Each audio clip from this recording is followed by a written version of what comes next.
Hello everyone, welcome to another video. Today I have finally made, after a few years that I released the original Visual Effects Pipeline videos, the Visual Effects Pipeline Diagram.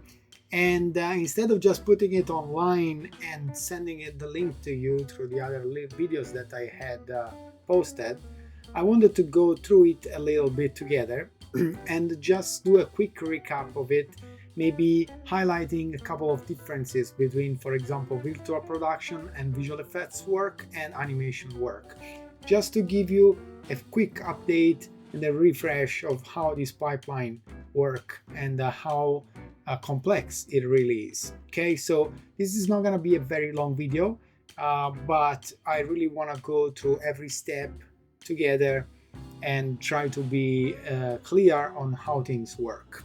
All right, so first thing first, I opened this diagram in Photoshop, and if you see me looking at the other side, it's because my other screen is there and my camera is right in front of me recording. So I'm just looking at the screen there where there is Photoshop with the diagram open so that I can annotate like this and we can actually sort of like interact with this graph.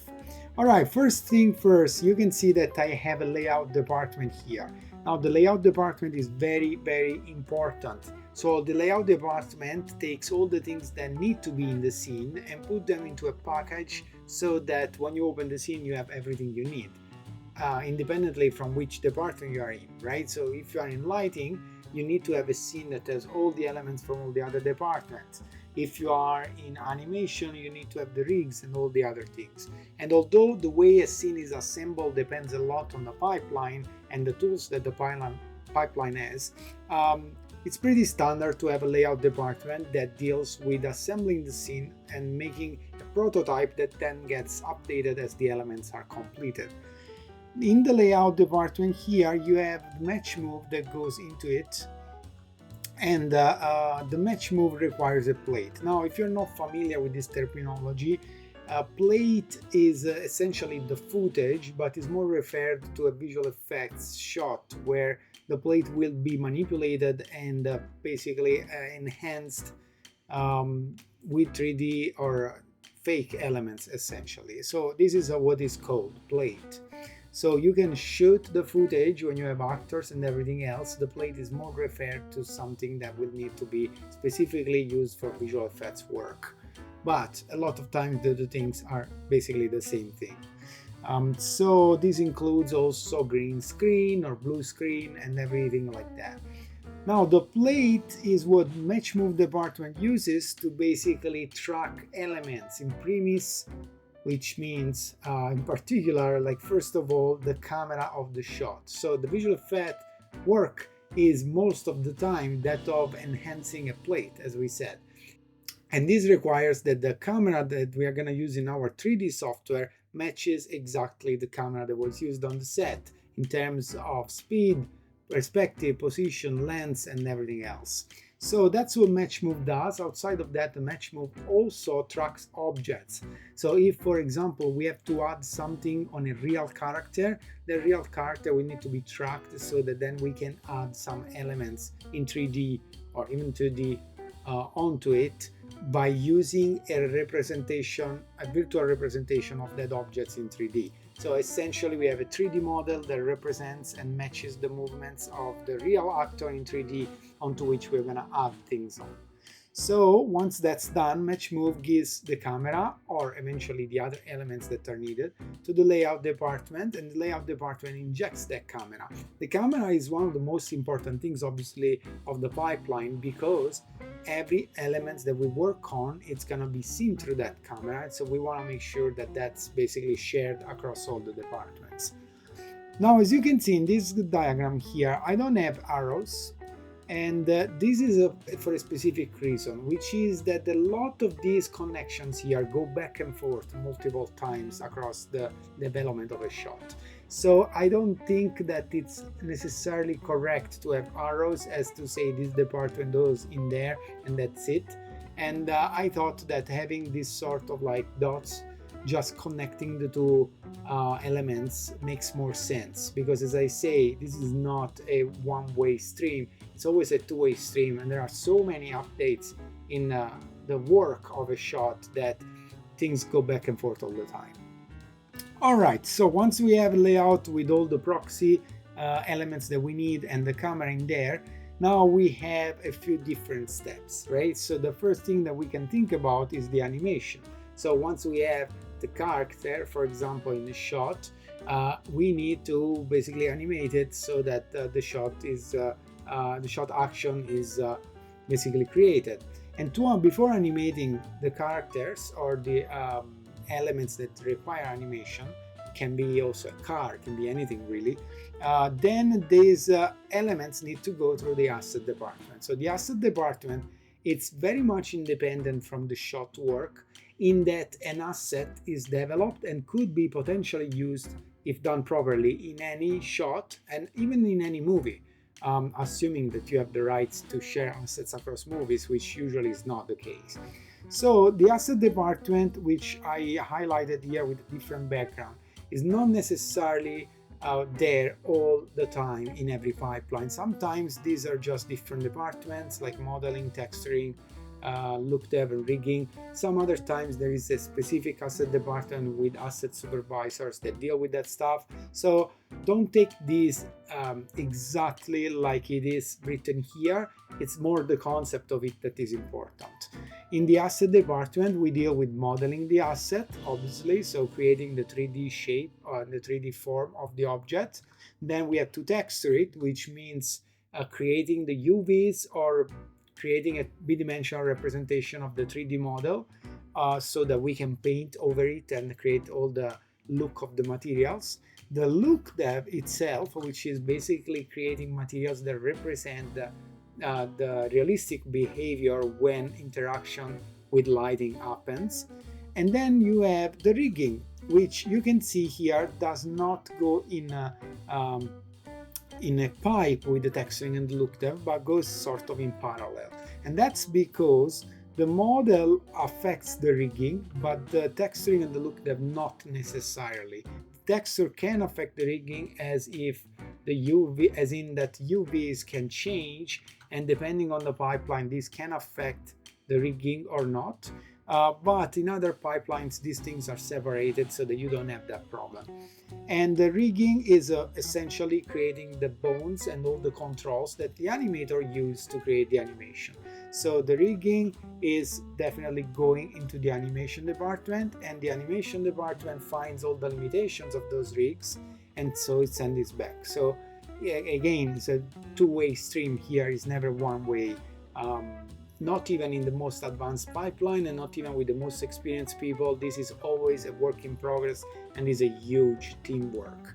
Okay, so while the modeling is happening, the rigging can start with a base model and will get updated as the modeling progresses. And the same thing really with texturing and look dev, but models changes in terms of topology and stretching of the UVs or stretching of the form due to changes in volume can affect texturing and look dev, well, really texturing more quite considerably. It's so usually, especially in the past, a bit less now, the modeling has to be completed before we move to the texturing and the look dev.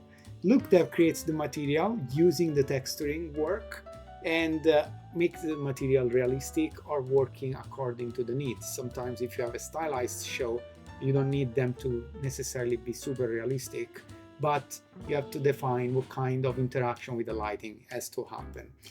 You can see here that I've added a couple of elements in gray as well, and that's because these things are not always in a production, right? Sometimes you don't have the budget to do groom, or you don't have the budget to do crowd, or you don't even have an environment department, or you don't need effects. So I put these ones as sort of like optional, if that makes sense. The groom obviously takes care of defining hair and everything that is of similar nature, and basically creating an appearance and a style that matches the concept art or what the director envisions. And then the groom can be looked at further with having those hair basically react to light according to the proper material response. So once we have our asset and the rigging is at the stage where animation can start, animators take the scene and start animating the characters that are in the scene or the elements that are in the scene. And this is again a process that keeps moving forward according to how many updates are there.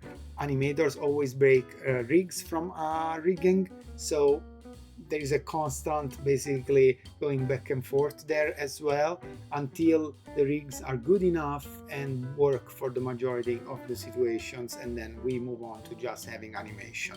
Although this doesn't happen very often, there is a lot of times where the rigging keeps going all the way through the end of the show because maybe there are different needs in different sequences or even in different shots. So again, it's an exchange of work really, and not just, okay, take this and do the best you can with that. Of course, that depends also on the time you have to work on each element. Now, once the animation is done, there is this tech anim, which is optional here, which takes care of all the things that rigging was not able to take care of, which is, for example, deformations that were not pleasing to the eye, or cloth simulation, or any excessive stretch that is visible once you render. And so tech anim basically, or called cloth department, or like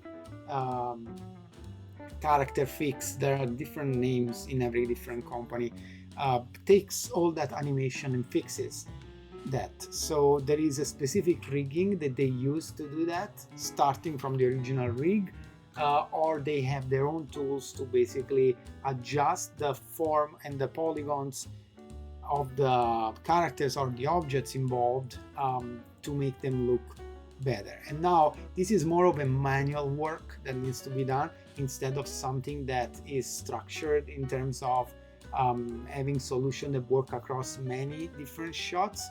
That depends a little bit on the entity of the damage, but there are situations where it's just a quick fix, situations where that really needs a little bit more work and to find strategies to tackle that. It's almost like if you had to do another rigging but after the fact. Then you can see that I have effects here, and effects is also tied into tech anim and as a consequence in animation. And that's because effects sometimes are related to character creating magic, for example, or maybe a cape that is dissolving or a cape that goes on fire. And so if the animation is not done and if any tech anim is not completed, the effects work becomes basically not complete, and we cannot finish the effects until those other departments are done, because the simulation will change and you need to have the latest version always of these things to keep the effects updated. So ideally you don't start doing effects too early in the game if those are highly dependent on animation and tech anim. But unfortunately, time-wise, this is also a pretty big constraint, and sometimes we do have to start effects before anything else is finished and completed. After animation, there is crowd here. If you have a crowd simulator software, or if you have a crowd in the scene that needs to be done somehow, some companies have departments specifically for that. Some other companies simply use animation cycles and just load a lot of characters with rigs within the scene. Some other companies bake cycles into caches that then can be used into the crowd just for easy of operation. So this is a department that is not always there. As you can see here, all the departments are heavily interconnected. I just want to stress this point further because it's very important that you understand how much of a teamwork this is. It's not just one department that leads the way. And then after the animation is done, or better said, during the animation is being done, you have the lighting and rendering department that takes all the elements coming from all the other departments, put them together, set up the layers for the rendering, and renders the layers out. Now, if there is a change in model, everything needs to go and be updated again. If there is a change in animation, that needs to be updated by the lighters. If there is a change in tech anim or in effects, same thing. So you can see how the lighting role it's actually a very difficult one because you always have to deal with importing elements from all the departments. Now, depending on the pipeline, this process can be smoother or manual. This process can be more automated or not. So that is a big deal, because the more manual this process is, the more errors you're gonna get, human errors, especially when you have to deal with a large number of shots, right? And every time there is a change, for example, the client doesn't like the model anymore and wants to change that, now we have to go through the whole pipe again, animation has to be re-updated, all the caches need to be redone, and then you have to get everything to lighting once more. So it's a pretty big deal when there is a change later in the game and when these stages are not fully respected, which happens often, I'm sorry to say. And then we have the environment department. The environment department is another optional department. Sometimes you have a DMP department that sort of acts like an environment department, or some people consider that the same. Essentially, they take care of all the things that cannot be done traditionally with modeling and look deving, like big environments where there is thousands of trees or thousands of rocks or a lot of little elements that create the scale and add the flavor to the image. This is done usually in the environment department. They also deal with a lot of projections in 3D or 2.5D. So in Nuke, for example, they sometimes render their own stuff. In fact, as you can see here, I have environment going into the lighting and rendering, as well as environment going into the compositing, because it depends a lot on the project and the complexity and the pipeline specific to the company, how they want to handle that. Sometimes the environment creates the geometry, passes that to lighting. More often than not, these elements are given to the compositing instead, because if you have to give that stuff to the lighting, that needs to be packaged in a way where there are proper models and proper look dev on top of everything, so that you can render it properly.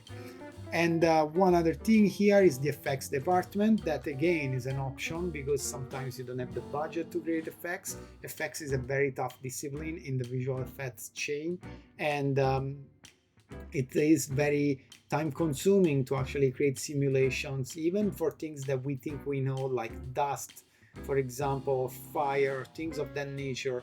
When they are at base level, that's okay, but when it becomes like art directed sort of effects, then it takes a lot of time to find the right combination of physics and creative input that works visually and realistically. And so not all the companies can do effects in every project they make.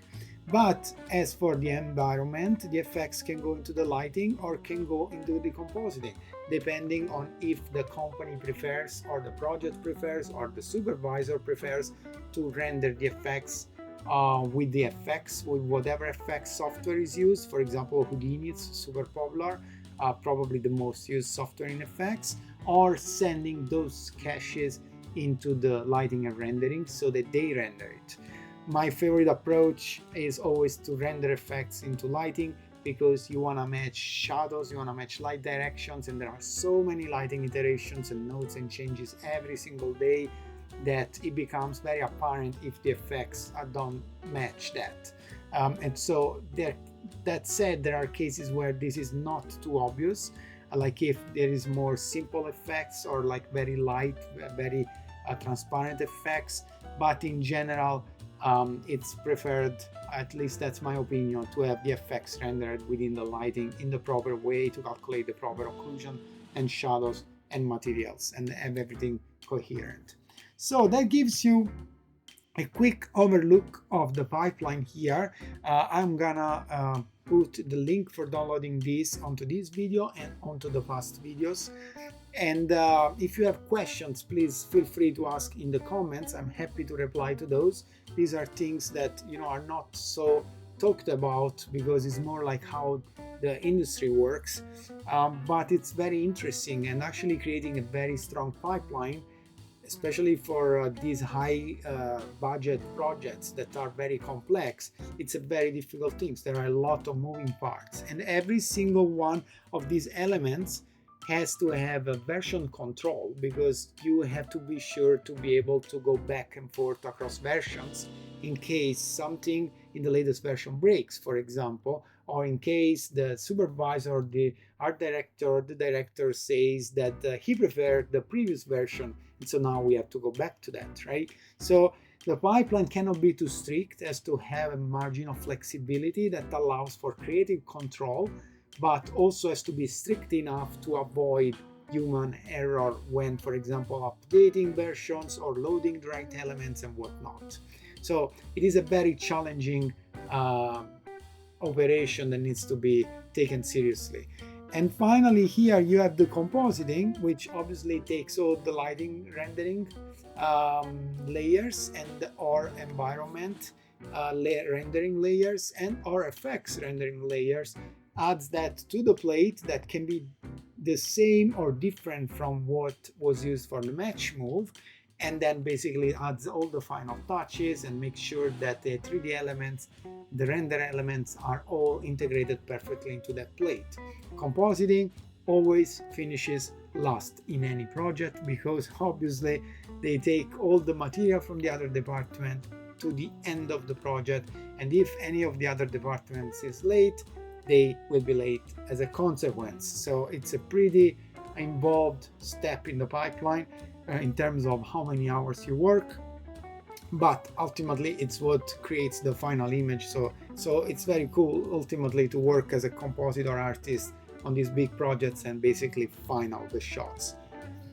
Couple of notes in terms of the difference between virtual production and animation, so feature film animation. In terms of virtual production, there is really nothing different that happens. It's just when things happen. In virtual production, you will have to do all the asset work or the environment work, possibly the effects work, before you go and shoot the plate, because the plate will be shot in real time, right? With all these elements happening there. Now, although this sounds very fancy and very cool, it is not necessarily true that you will not add any compositing after, or that you will not need to do extra work on this plate or on these elements, because ultimately the quality, it's very hard to achieve in a real-time environment. So even when you use Unreal Engine, for example, you can put out the rendering, you can split up the layers, you can have all the AOVs, and all of that ends up in the compositing anyway. In terms of animation, so feature film animation, they don't usually have a plate. We don't usually have plates in those kind of fully 3D created products, but there are situations where you have shots or sequences that require plate integration. It's not common because obviously it's an animated feature film, it's not a visual effects rich film, but the other difference is that the lighting and rendering also does the compositing a lot of times. Now, it can happen that you have a couple of compositors to deal with the most difficult compositing shots, if any, but the majority of lighters actually comp the shots that they do, and so they final the shot, which is something that I'm a big fan of, because you really can work on your shot, render it, and then get it into the comp. And it's also easy because you know exactly what you need, and it's just within you, right? It's done between you, your render layers, and how you comp the shot. So it's pretty cool. Instead of the plate, usually there is color scripts and color keys as a reference, which we will talk about in a different video, but that's basically the biggest difference. Okay, I just wanted to do this sort of recap for you guys, hoping this helps at all. And sorry for the long delay in releasing this diagram. I just wanted to give you this recap. Hopefully this helps you. And if you have questions, as I said, please put them in the comments below. Like the video if you think was useful, subscribe to the channel if you think gives you good information, and I will see you in the next video. Bye!